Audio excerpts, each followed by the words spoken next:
July August আন্দোলনে গণহত্যা গোপন করতে ইন্টারনেট ব্ল্যাকআউটের ঘটনায় সজীব ওয়াজেদ জয় ও জুনায়েদ আহমেদ পলকের বিরুদ্ধে অভিযোগ দাখিল করবে প্রসিকিউশন। আর আনিসুল হক ও সালমান এফ রহমানের বিরুদ্ধে আন্দোলন দমনে কারফিউ দিয়ে ছাত্র জনতা হত্যা পরিকল্পনার অভিযোগ আনা হয়েছে। এ নিয়ে আরো জানাতে সরাসরি যুক্ত হচ্ছেন সহকর্মী হাসান আল মাহমুদ। হাসান, ট্রাইব্যুনালের আজকের কার্যক্রম সম্পর্কে বিস্তারিত জানাবেন। নাবিলা, আপনাকে ধন্যবাদ। আমরা ট্রাইব্যুনালে সকাল থেকে অপেক্ষা করছি। আজকে দুটি মামলার অভিযোগ আনুষ্ঠানিকভাবে দাখিল করার কথা রয়েছে, যেখানে সাবেক প্রধানমন্ত্রী ক্ষমতাচ্যুত শেখ হাসিনা এবং তার ছেলে সজীব ওয়াজেদ জয়, যিনি এই প্রথম মামলাটির আসামি সজীব ওয়াজেদ জয়, তার বিরুদ্ধে কিন্তু আনুষ্ঠানিক যে অভিযোগ, সেটি প্রথম মামলায় আজকে আনুষ্ঠানিক অভিযোগ গঠন করা হচ্ছে।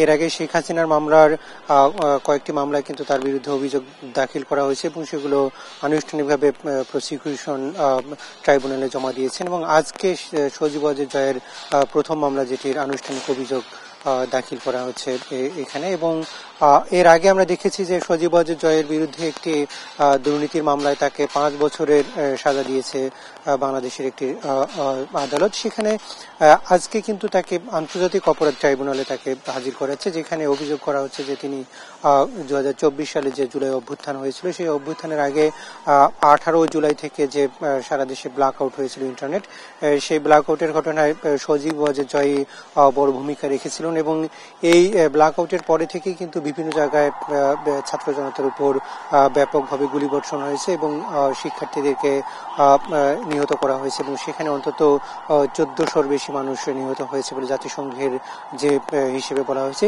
সেই পুরো ঘটনার কিন্তু এই ব্ল্যাক আউটের একটা বড় সম্পর্ক আছে বলে প্রসিকিউশনের পক্ষ থেকে অভিযোগ করা হয়েছে। এবং একই সাথে আমরা আজকে দেখেছি যে এই যে রামপুরায় যে হত্যাহতের ঘটনা ঘটেছিল, সেই ঘটনায় যে মামলা হয়েছে, সেই মামলার অন্যতম দুজন আসামি বিজিবির সাবেক দুজন কর্মকর্তাকেও কিন্তু আজকে ট্রাইব্যুনালে নিয়ে আসা হয়েছে এবং তার বিরুদ্ধে আজকে শুনানি রয়েছে। এবং একই সাথে জুনায়েদ আহমেদ পলকেও সজীব ওয়াজেদ জয়ের যে মামলা, সেখানে সজীব ওয়াজেদ জয়ের সঙ্গে জুনায়েদ আহমেদ পলককেও কিন্তু এই মামলায় আসামি করা হয়েছে এবং তার ব্যাপারে কিন্তু আজকে আনুষ্ঠানিক অভিযোগ গঠন করা হচ্ছে। এবং অন্য আরেকটি অভিযোগ গঠন করা হচ্ছে, যেখানে সাবেক আইনমন্ত্রী আনিসুল হক এবং প্রধান উপদেষ্টার সাবেক প্রধানমন্ত্রী যে বিশেষ উপদেষ্টা ছিলেন সালমান এফ রহমান, তার বিরুদ্ধেও কিন্তু আজকে অভিযোগ গঠন করা হচ্ছে। অর্থাৎ আজকে দুটি মামলার আনুষ্ঠানিক অভিযোগ গঠন করা হচ্ছে এবং সেই মামলা অভিযোগ গঠন করার পরে কিন্তু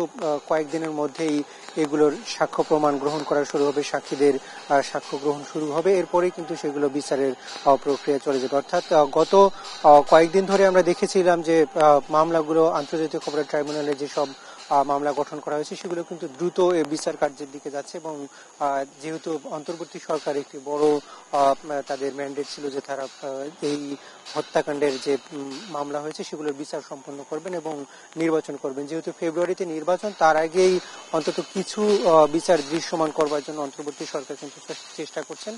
তারই অংশ হিসেবে আমরা দেখতে পাচ্ছি যে প্রত্যেকটা মামলায় কিন্তু গতি বেড়েছে এবং মামলার যে আনুষ্ঠানিক কার্যক্রম সেগুলোও কিন্তু বেড়েছে। এবং আমরা কিছুক্ষণ পরে হয়তো প্রসিকিউশনের পক্ষ থেকে জানতে পারবো যে তারা আসলে আর কোন কোন বিষয়গুলোকে এই মামলার সাথে নথিভুক্ত করছেন, সেগুলো হয়তো আমরা কিছুক্ষণ পরে আপনাকে জানাতে পারবো। তো এই ছিল আমার কাছে এখান থেকে সবশেষ পরিস্থিতি, নাবিলা।